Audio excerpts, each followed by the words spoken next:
only within the first month of the new financial year of 24-25.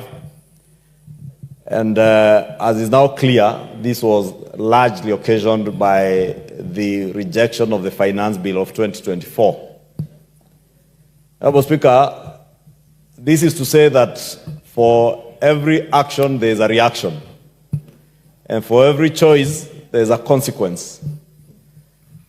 When we acted in the manner we acted regarding the Finance Bill, there had to be a reaction, and the reaction is therefore to cut our budget to commensurate with the losses that we make in terms of the revenues that we were going to collect in this financial, or rather during this financial year. One moment, Leader. Sergeant at Arms, I need a Sergeant at Arms somewhere here, please.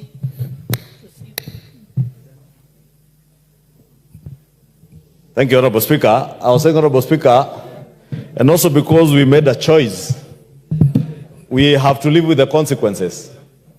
We made a choice to forego part of our revenue generation measures or revenue raising measures in this financial year. And therefore, the consequences are some of the losses that we have seen in terms of the budgetary allocations that we had, some now that we have to cut back to be able to finance our budget within the resources that will be available.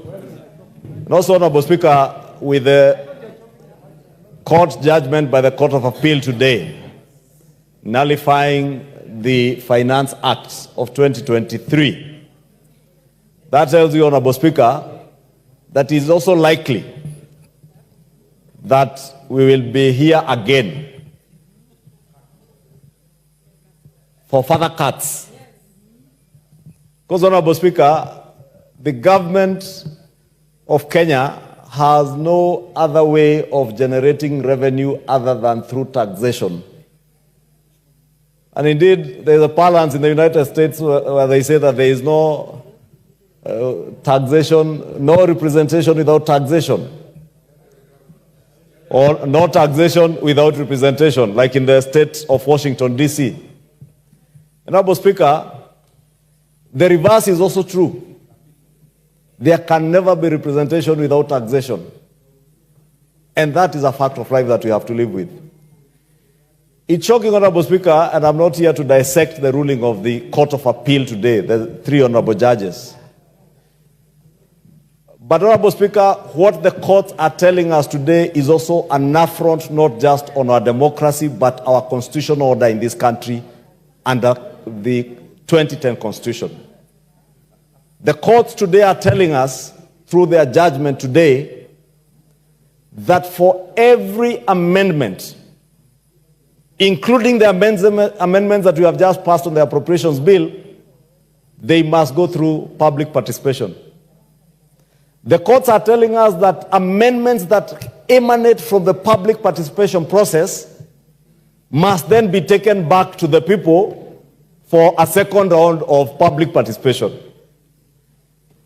Therefore, when I read that judgment this afternoon, Honorable Speaker, I was left wondering and asking myself, does it mean then that all acts of parliament passed by this House post-2010 then are also a nullity in law and unconstitutional, because there is not a single act of parliament enacted by this House and even by the other House that has not had amendments in third reading. And those amendments have never gone back to the people for public participation. That is a fallacy, Honorable Speaker, of that judgment today by the Court of Appeal, with all due respect to the learned judges. But as learned as the judges are, Honorable Speaker, we must now start asking ourselves whether we are in a constitutional democracy or what kind of governance structure we have in this country. I hear the Honorable TJ Kajwang, not my words, the Honorable TJ Kajwang is saying judicial dictatorship from his seat. But we must be careful, Honorable Speaker. We must be the guardians of our Constitution if the judiciary fails to be the guardians of our Constitution. Because Parliament is the law-making body in the country.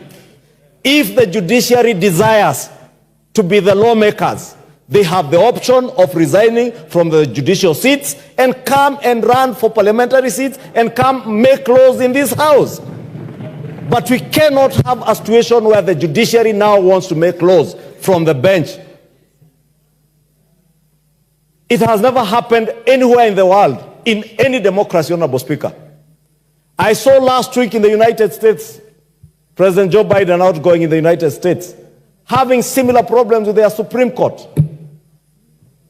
This era, Honorable Speaker, of judicial activism and judicial dictatorship must and needs to come to an end, Honorable Speaker. Because the judiciary is telling us that the legislative arm of government cannot legislate now. The executive arm of government will never execute anything without being superimposed on what to do by the judiciary. Honorable Speaker, I just say that in passing because we have gone through a third reading. We have made amendments to the Appropriations Act.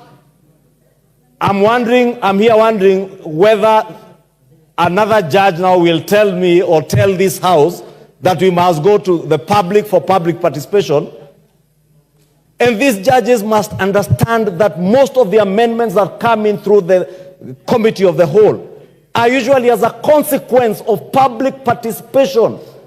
Even the Finance Act of 2023, even the Finance Bill, the rejected Finance Bill, all the amendments that came out of the third stage, the committee stage, emanated from what members of the public told their elected representatives. We do not want tax on bread. We came here, we amended the law, we removed tax on bread. They told us we don't want tax on motor vehicles. We came here, we amended. Now a judge is sitting somewhere in the courts and telling us, for you now to remove that tax, go back to the people and conduct another round of public participation. I don't know, Honorable Speaker, what kind of country we are in. I don't know whether it is what Honorable TJ Kajwang describes as judicial dictatorship, or it is judicial overreach, or it is people in their fantasy world imagining now they can be anything. You can be a judge, you can be a lawmaker, you can be a president. If you want to be a president, run for president. If you want to be an MP, run for MP. If you want to be a senator, run for Senate. But don't overreach. This judicial overreach must also now come to an end, Honorable Speaker. And I say that with immense respect to our learned friends in the judiciary. They must know they have boundaries. We have a country to guard, we have a country to govern. This country can only be governed and become a country if we do so under the rule of law, Honorable Speaker. And that rule of law, I can see with these numbers, Honorable Speaker, of these members of Parliament, we can put this matter to rest. Thank you, Honorable Speaker. Honorable members, I now put the question that this House do agree with the report of the Committee of the Whole House on its consideration of the Supplementary Appropriation Number 2 Bill, National Assembly Bill Number 39 of 2024. Will as many as of that opinion say aye? Aye. Will as many as of the contrary opinion say nay? The ayes have it.